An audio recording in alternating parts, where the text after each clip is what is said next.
하나님의 은혜와 평강이 함께하기를 기도드립니다. 오늘도 우리 주님이 주시는 행복이 가득한 예배가 되길 소망하며 또한 이 행복을 가지고 한 주간도 행복하게 살아가시기를 주님의 이름으로 기도드립니다.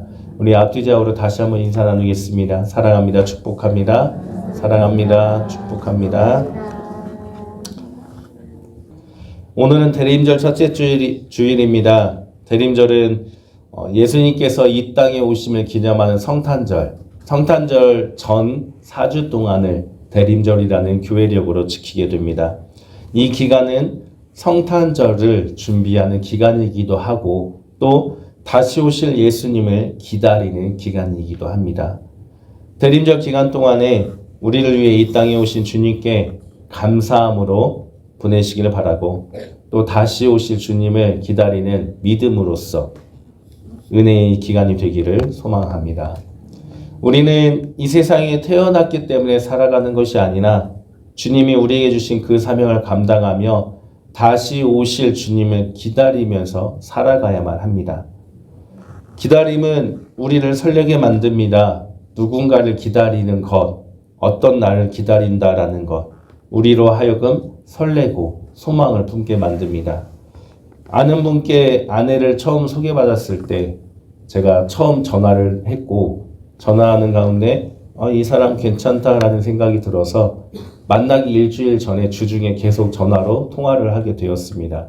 제 딴에는 좋은 이미지를 남겨야 된다라는 생각이 그렇게 했는데 결국에 당일날 만나서 차이기는 했습니다. 그런데 일주일 동안 통화하면서 기다리는 그 날이 참 행복했습니다. 일은 많았지만 바빴지만 일주일이라는 시간이 길게 느껴지기도 했고 또 설레면서도 또 만나서 무엇을 해야 할까 하는 걱정도 같이 있었던 기간이었습니다. 그러나 일주일이라는 시간 동안 누군가와의 만남을 기다린다라는 것이 기쁨이었고 행복이었습니다. 해마다 우리는 교회력으로 대림절 기간을 보냅니다. 대림절 기간 동안에 우리는 성탄절을 기다리며 보내게 되는 것이죠. 성탄이라는 이 기쁨의 날, 이 날은 교회뿐만 아니라 온 세상 역시 성탄을 기다리며 들뜬 마음으로 설레임 속에 이 기간을 보내게 됩니다. 저희 아이들이 지난주부터 들뜨기 시작했습니다. 크리스마스 선물 뭐 주세요? 크리스마스 선물 뭐 주세요? 내가 왜 줘야 되는데? 하면서 따졌더니 그래도 크리스마스인데. 그래서 지금 타협 가운데 있습니다. 아이들은 벌써부터 산타가 있고 없고가 중요한 게 아니라 성탄절이 무슨 날인지가 중요한 게 아니라 크리스마스 선물이라는 것에 들떠 있는 기간이 바로 지금의 시간인 것 같습니다. 우리가 말하는 이 기다림이라는 단어는 사람이나 어떤 때가 오기를 바란다라는 뜻을 가지고 있습니다. 성경에서 기다림이란 단어는 우리가 생각하는 기다림이란 단어보다는 조금 더 구체적인 뜻을 가지고 있습니다. 구약 성경에서 기다림이란 단어는 단단히 묶다, 꼬아서 하나가 되다, 기대를 가지고 인내하며 기다린다라는 뜻을 가지고 있습니다. 그래서 구약 성경에서 이스라엘 백성들이 하나님의 구원을 기다린다라고 말할 때 그 기다림이란 의미는 그냥 막연하게 하나님의 구원을 기다린다라는 뜻이 아니라 하나님과 마음을 묶고 하나님께 소망을 두면서 지금의 상황을 인내하며 하나님의 구원을 기다린다라는 의미를 담고 있는 말입니다. 또한 신약 성경에서의 기다림이란 단어는 기대하면서 기쁘게 준비한다라는 뜻을 가지고 있습니다. 그래서 신약 성경에서 바울이 말하는 다시 오실 예수님을 기다린다 할 때 기다림은 우리가 부활하신 주님, 다시 오실 주님을 기쁨으로써 준비하며 기다린다라는 의미를 담고 있는 것입니다. 결국 성탄절을 앞둔 대림절 기간 동안 우리가 가져야 될 이 기다림이라는 것은 세상적으로 설레고 들뜨고 선물을 기대하고 그런 마음이 아닌 오직 하나님께 소망을 두고 오직 하나님과 한 마음으로 묶여져서 부활의 기쁨으로 다시 오실 주님을 기다려야 한다. 다시 오실 주님을 준비하며 기다려야 한다. 그것이 성경에서 말씀하는 기다림이라는 것을 기억해야만 합니다. 그렇다면 우리는 이 세상을 살아가면서 다시 오실 주님을 기다리기 위해 무엇을 준비하며 살아가야만 되는 것일까요? 첫째로 우리는 분명한 목적을 가지고 기다리며 준비해야만 됩니다. 오늘 주님께서 말씀하시는 마태복음 10장은 주님께서 12제자를 부르시고 파송하는 내용을 담고 있습니다. 우리가 읽지는 않았지만 마태복음 10장 1절부터 15절까지가 바로 그 내용을 기록하고 있습니다. 주님은 12제자에게 귀신을 쫓아내며 모든 병과 모든 약한 것을 고치는 권능을 주시고 세상으로 파송하십니다. 이들이 세상에서 해야 될 일은 천국에 가까이 왔음을 전파하면서 병든 자를 고치고 죽은 자를 살리며 나병 환자를 깨끗해 하고 귀신을 쫓아내는 그 일을 해야만 하는 것입니다. 그런데 주님은 제자들을 파송하면서 너희는 이 일을 해야 한다, 그것만 말씀한 것이 아니라 그 사명을 이루어 갈 때 받게 될 고난이 함께 있다라고 덧붙여서 말씀해 주셨습니다. 주님은 제자들이 받는 고난에 대해서 한 단어로 표현하고 있습니다. 우리 23절 말씀을 한번 같이 읽어보겠습니다. 이 동네에서 너희를 박해하거든 저 동네로 피하라. 내가 진실로 너희에게 이르노니 이스라엘의 모든 동네를 다 다니지 못하여서 인자가 오리라. 아멘. 제자들이 주님이 주신 사명을 세상에서 이루어가는데 받게 될 고난에 대해 예수님은 박해라는 단어로 표현을 하고 있습니다. 박해가 무엇입니까? 박해하면 못살게 구는 거, 괴롭히는 거, 그 뜻을 가지고 있지만 지금 오늘 본문에서 사용하는 이 박해라는 것은 그런 차원을 뛰어넘는 단어입니다. 이 박해라는 단어는 의도적으로 쫓아가서 사냥하는 거, 의도적으로 가서 괴롭히는 거, 의도적으로 피해를 주는 거, 그게 바로 이 박해라는 단어의 뜻입니다. 예수님의 이름을 전파할 때 이에 반대하는 사람들이 의도적으로 제자들에게 쫓아와서 해를 가하게 되는 고난을 받게 될 것이다 라고 말씀하고 있다는 겁니다. 그리고 이 박해는 한 번으로 끝나는 것이 아니라 계속 반복되어진다라는 시제를 사용하고 있습니다. 이 말씀은 그때 제자들에게만 해당되는 것이 아닙니다. 지금 이 시대를 살아가는 우리들에게 하신 말씀입니다. 주님이 제자를 부르셨듯이 우리를 부르셨고 우리를 하나님의 자녀로 삼아 주셨으며 우리를 다시 세상에 보내셨습니다. 그래서 제자들에게 사명을 주어 세상에 다시 보낸 것처럼 주님은 지금 우리를 세상에 보내셔서 당신의 사명을 이루라고 말씀하셨습니다. 그렇기 때문에 우리는 이 세상에서 병든 것을 고치고 생명을 살리며 하나님의 나라를 이루며 살아가야만 하는 것입니다. 우리가 살아가야 되는 이 사명을 감당할 때 우리 역시 제자들처럼 고난을 받게 되는 것이고 우리 역시 제자들처럼 박해를 받게 된다라는 뜻입니다. 이러한 박해를 받음에도 불구하고 주님이 말씀하신 명령을 따라해야 되는 이유는 우리에게는 분명한 목표, 분명한 목적이 있기 때문입니다. 우리 23절 말씀을 다시 한번 읽어보겠습니다. 함께 읽겠습니다. 이 동네에서 너희를 박해하거든 저 동네로 피하라. 내가 진실로 너희에게 이르노니 이스라엘의 모든 동네를 다 다니지 못하여서 인자가 오리라. 아멘. 복음을 전하다 보면 박해를 받게 됩니다. 박해를 받음에도 불구하고 복음을 그래도 전해야 되는 이유는 우리에게 분명한 목적이 있기 때문입니다.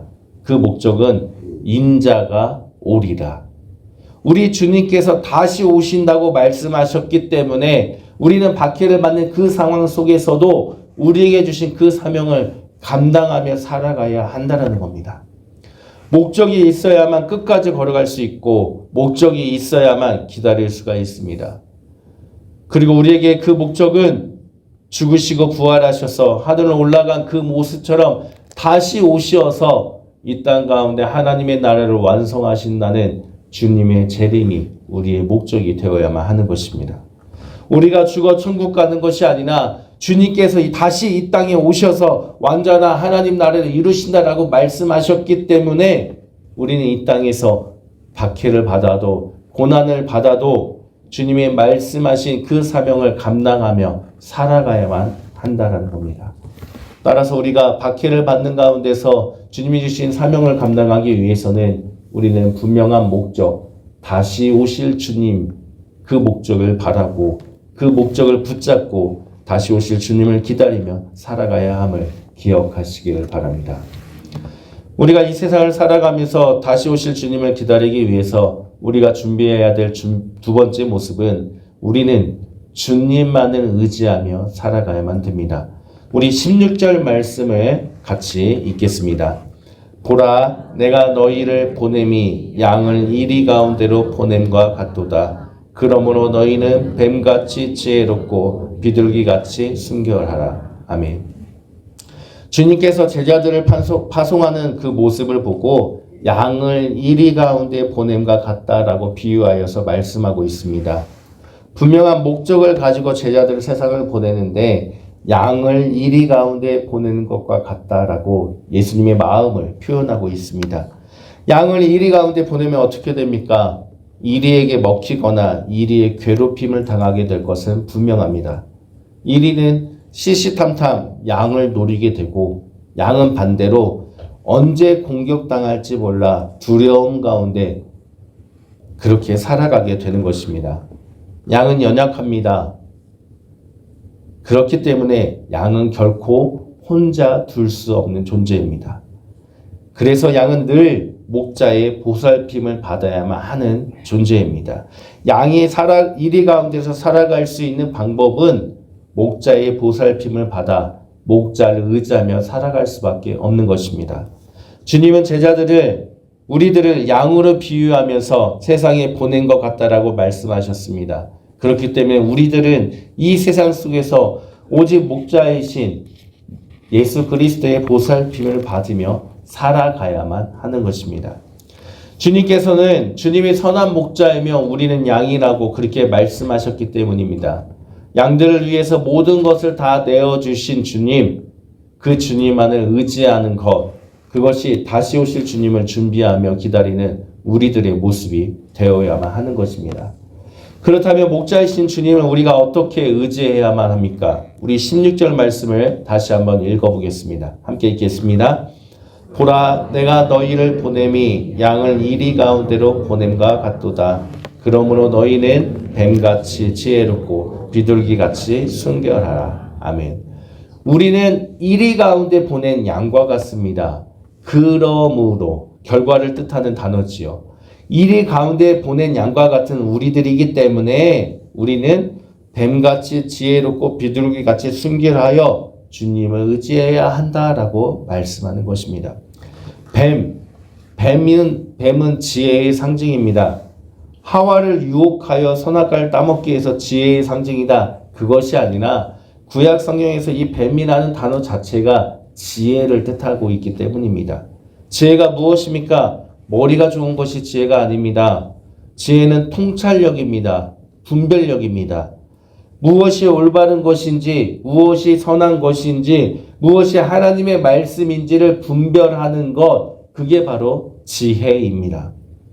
악한 세상 속에서 우리를 공격하는 그 이리가 가득한 세상 속에서 우리의 상황이 어떻든지, 우리가 고난을 받는지 그게 중요한 것이 아니라 그 상황 속에서 하나님의 말씀이 어떤 것인지를 분별할 수 있는 것, 그게 바로 지혜라는 겁니다. 이 지혜가 우리에게 있어야만 고난의 상황, 박해받는 그 상황 속에서도 우리가 주님만을 바라보고 주님의 말씀만을 붙잡고 주님을 의지할 수가 있게 되는 것입니다. 또한 주님은 연약한 양과 같은 우리에게 순결하라라고 말씀하십니다. 순결, 우리는 순수함을 생각합니다. 그러나 이 순결의 원어의 뜻은 나누어지지 않은 것, 섞이지 않은 것이 순결입니다. 세상 속에서 살아가는 우리들은 우리를 공격하는 이리의 그 공격 때문에 때로는 타협하며 살아갈 수도 있습니다. 그러나 주님이 바라시는 삶은 그 삶이 아니라는 겁니다.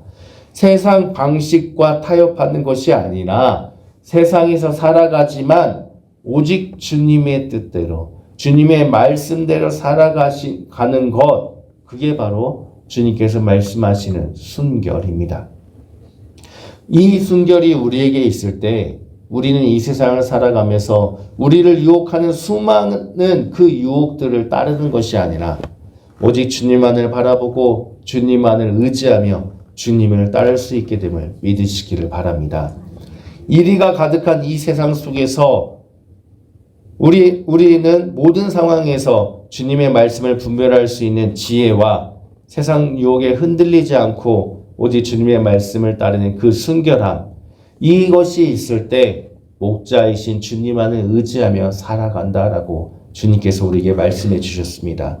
그래서 다시 오실 주님을 준비하며 기다리는 지혜와 순결함으로써 주님만을 의지함으로 기다리는 살아가는 성도님들 되시기를 주님의 이름을 간절히 축원합니다. 다시 오실 주님을 준비하며 기다리기 위해서 마지막으로 우리는 끝까지 견디는 신앙생활을 해야 합니다. 우리 22절 말씀을 읽어보겠습니다. 22절 함께 읽겠습니다. 또 너희가 내 이름으로 말미암아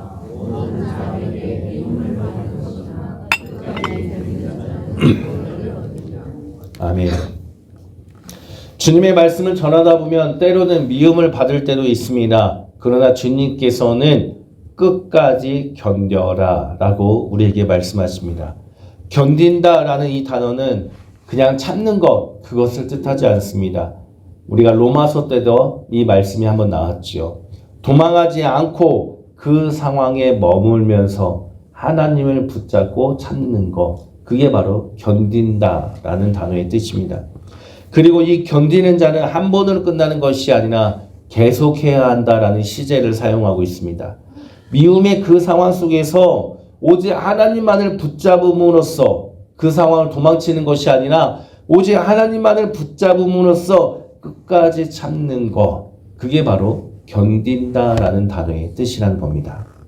그런데 말씀을 가만히 살펴보면 22절에서는 견디라 라고 말씀하면서 23절에서는 또 박해를 피하라 라고 말씀하고 있습니다. 주님께서는 왜 이렇게 상반되게 우리에게 말씀하고 있는 것일까요? 그것은 견디는 것은 미움입니다. 미움을 견디라고 말씀하셨습니다. 미움이 무엇입니까? 미워하다, 싫어하다, 증오하다, 적대감을 갖는 것, 그것이 미움입니다. 우리의 감정, 정서적인 표현입니다. 그리고 이 미움은 우리의 관계를 단절시키게 만드는 것입니다. 반대로 23절의 박해라는 것은 감정이 아니라 행동을 뜻합니다. 폭력적이고 물리적이고 위협적이고 생명의 위협을 가하는 것이 박해라는 단어입니다. 그러한 박해는 피하라라고 말씀하고 있습니다. 왜 미움은 견뎌야 되고 박해는 피해야만 되는 것일까요? 미움도 피하면 얼마나 좋겠습니까? 미움은 피할 수 없는 신앙의 현실이기 때문입니다. 주님께서 요한복음 15장에서 이렇게 말씀하셨기 때문입니다. 우리 15장 19절 같이 읽겠습니다. 너희가 세상에 속하였으면 세상이 자기의 것을 사랑할 것이나 너희는 세상에 속한 자가 아니요 도리어 내가 너희를 세상에서 택하였기 때문에 세상이 너희를 미워하느니라. 아멘. 세상이 우리를 미워하는 이유는 내가 무언가 잘못했기 때문이 아니라 우리가 세상에 속한 것이 아니라 우리가 하나님께 속했기 때문입니다. 미움이라는 것은 결국에 우리의 정체성이 그리스도인이기 때문에 미움을 받게 된다라고 말씀하셨기 때문입니다. 우리가 어디에 있든지 우리가 무엇을 하든지 하나님의 자녀라는 이 정체성은 결코 변할 수가 없습니다. 그렇기 때문에 하나님의 자녀인 우리는 세상에서 미움을 받을 수밖에 없다는 겁니다. 우리가 도망가도 피할 수 없는 것, 그게 바로 미움이고 이 미움은 우리의 정체성을 나타내기 때문에 도망칠 수 있는 게 아니라 참고 견디는 것만이 이기는 방법이다라고 말씀하신 겁니다. 그러나 반대로 박해는 피할 수 있는 겁니다. 박해는 정체성 때문이 아니라 상황과 장소에 따라 받게 되는 것이기 때문입니다. 의도적으로 괴롭히는 것, 즉 우리가 예수 그리스도의 복음을 전할 때 반대하는 사람이 의도적으로 우리를 괴롭히는 거기 때문에 사람의 의도를 피하면 박해는 면할 수 있는 거기 때문에 피하라라고 말씀하는 겁니다. 주님께서도 돌로 치려하는 그 상황 속에서 자리를 피하셨습니다. 바울 역시 생명의 위협을 받는 상황에서 자리를 피했습니다. 박해는 사람이 의도적으로 하는 거기 때문에 피할 수 있기 때문에 그 상황에서 피하여서 생명을 보존해야만 주님이 주신 그 사명을 계속 감당할 수 있기 때문에 박해는 피하라라고 말씀하셨다는 겁니다. 따라서 우리는 미움의 상황을 끝까지 견딤으로써 박해의 상황은 자리를 피하고 다른 곳에서 주님의 사명을 감당함으로써 다시 오실 주님을 준비하며 기다려야 되는 것입니다. 사랑하는 성도님들, 우리는 주님이 우리를 부르시고 다시 세상에 보내셨습니다. 그래서 이 세상에서 우리들의 삶은 다시 세상에 보내신 주님의 그 사명을 감당하며 살아가야만 되는 것입니다. 그리고 그 삶은 주님께서 다시 오실 때까지 우리가 감당해야 될 것입니다. 다시 오신다고 말씀하신 주님의 그 재림을 기다리는 우리들은 주님의 재림에 대한 분명한 목적을 가지고 오직 주님의 말씀을 분별하는 지혜와 그 말씀만을 의지하는 순결함으로써 주님만을 의지하며 살아가야 되고 미움을 견디고 박해를 피하며 주님 주신 사명을 계속 이어가야만 주님의 재림을 준비하며 기다리는 자의 삶을 살 수 있음을 기억하시길 바랍니다. 대림절 기간, 아니 주님이 다시 오실 그때까지 이 세상 속에서 다시 오실 주님을 기다리는 신앙의 길을 걸어가는 사랑하는 성도님들과 주님의 몸된 교회가 되기를 주님의 이름으로 간절히 축원합니다. 함께 기도하겠습니다. 우리를 위해 이 땅에 오신 주님, 주님의 사랑에 감사를 드립니다. 또 우리를 위해 이 땅에 다시 오신다고 약속하신 주님, 우리가 그 약속을 믿고 확신하며 당신이 다시 오실 그날을 준비하고 기다리는 우리들이 되게 하여 주옵소서. 주님을 기다리는 이 길을 우리 온봉제일 공동체가 함께 걸어갈 수 있도록 주님 우리와 함께하여 주옵소서. 예수 그리스도의 이름으로 기도드립니다. 아멘.